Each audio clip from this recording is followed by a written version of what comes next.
Itu. Ya, silakan Bu Wiwit dengan timnya. Assalamualaikum warahmatullahi wabarakatuh. Selamat siang ibu-ibu dan bapak. Saya menyebut waktu 5 sampai 7 menit karena sudah 12 ya. Pasti ada kesibukan yang lain. Jadi perkenalkan saya Wiwi dan rekan saya Ibu Sira. Kami mencoba mengenalkan apa itu lesson study. Mungkin sebelumnya kalau sudah dengar itu saya senang sekali, tapi kalau belum dengar tidak apa-apa. Nah, ini lesson study. Kalau boleh tahu, ada yang pernah dengar lesson study sebelumnya? Baru hari ini ya? Oke. Nah, ini saya itu kami punya satu kegiatan pengabdian kepada masyarakat. Jadi salah satu tridharma dosen perguruan tinggi. Jadi salah satunya adalah PKN ini. Kami beri judul itu pelatihan lesson study guna reformasi sekolah untuk komunitas belajar. Jadi memang guru IPA dikhususkan untuk hal ini, tapi tidak menutup kemungkinan untuk bidang studi lain. Jadi saya punya 17 slide dan banyak gambar. Jadi apa itu lesson study?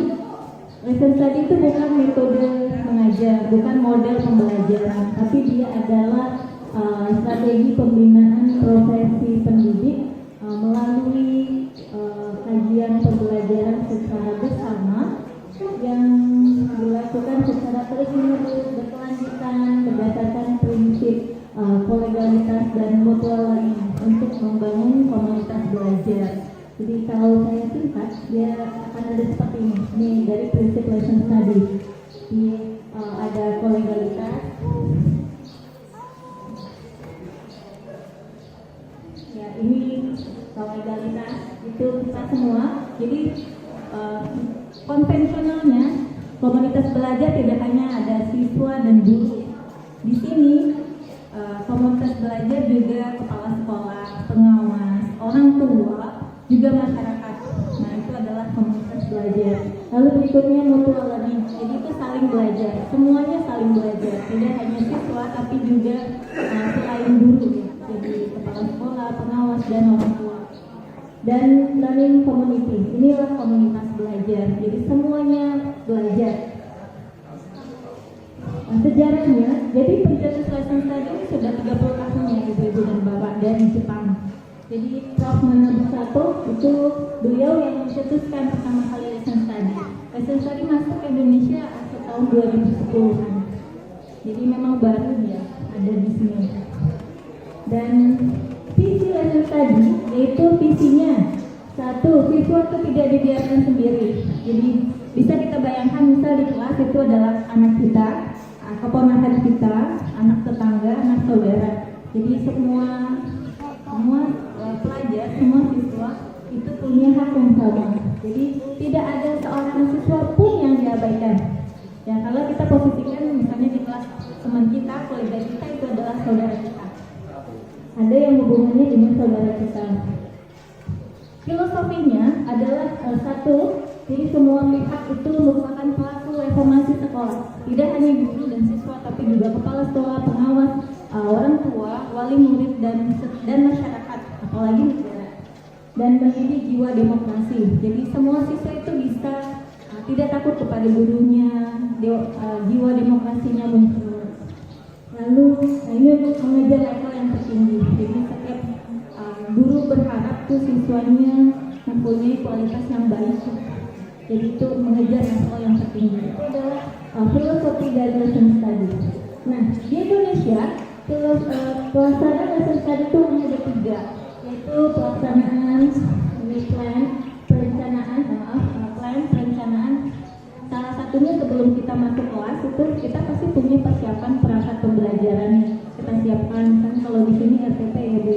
Nah, kami juga sebelum masuk kelas juga ada persiapan apa yang akan kita bahas dalam satu waktu pertemuan. Nah, itu perencanaan. Di sini bukan hanya guru yang merencanakan, tapi semua tadi yang saya sebut komunitas belajar. Jadi guru mencoba memberi informasi kepada guru lain yang di luar bidang studinya atau pengawas atau kepala sekolah. Dia akan bercerita, saya akan melaksanakan ini. Nanti dari komunitas yang lain akan memberikan masukan ada masukan mengenai yang misalnya metode yang digunakan atau media pembelajaran yang dipilih. Lalu tahapan yang kedua yaitu pelaksanaan. Nah, pelaksanaan di kelas. Jadi ketika masuk kelas itu siswa dan guru sesuai dengan pelaksanaannya di kelas. Tapi di kelasnya akan masuk komunitas belajar yang lain.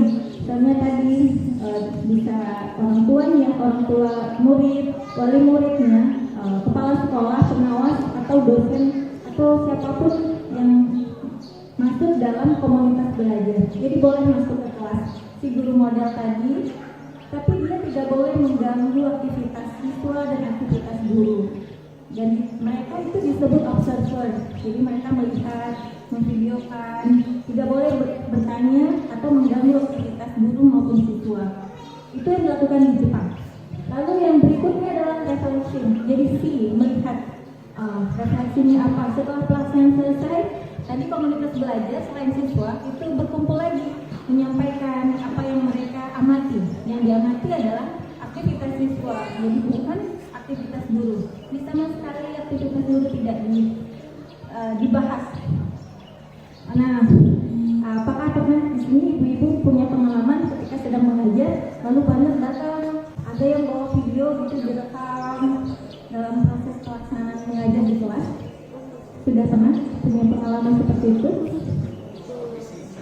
Belumnya. Itu kalau di Jepang itu minimal 1 tahun sekali setiap guru akan buka kelasnya.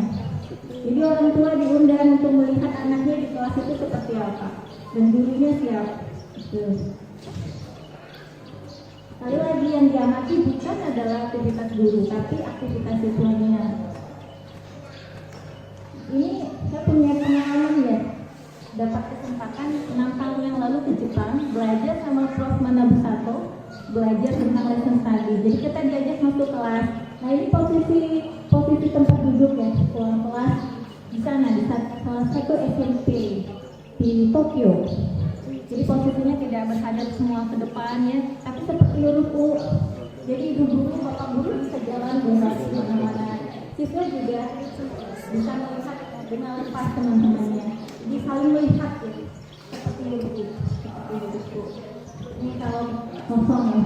Di belakang sini ini adalah tempat tasnya, tempat tas mereka tersusun dengan rapi. Memang setiap meja di sana itu lacinya tuh kecil, cuma bisa untuk buku. Saya nggak tahu ya terus tidak. Nah seperti ini ya, kecil ya, jadi lapang dan itu mudah sekali mau diubah posisinya. Biasa jadi nggak berat ya, tidak berbunyi juga. Nah ini tuh bahannya dari kayu gitu ya, sementara lantainya adalah akrilik. Jadi memang tidak akan berisik kalau diputar bagaimanapun bentuk posisi duduk sesuai yang diinginkan oleh sang guru. Nah ini yang saya sampaikan, mereka belajar, ini saya lupa belajar matematika atau belajar apa ya. Kami masuk bersama. Ini observer, ini masuk melihat guru menerangkan pembelajaran.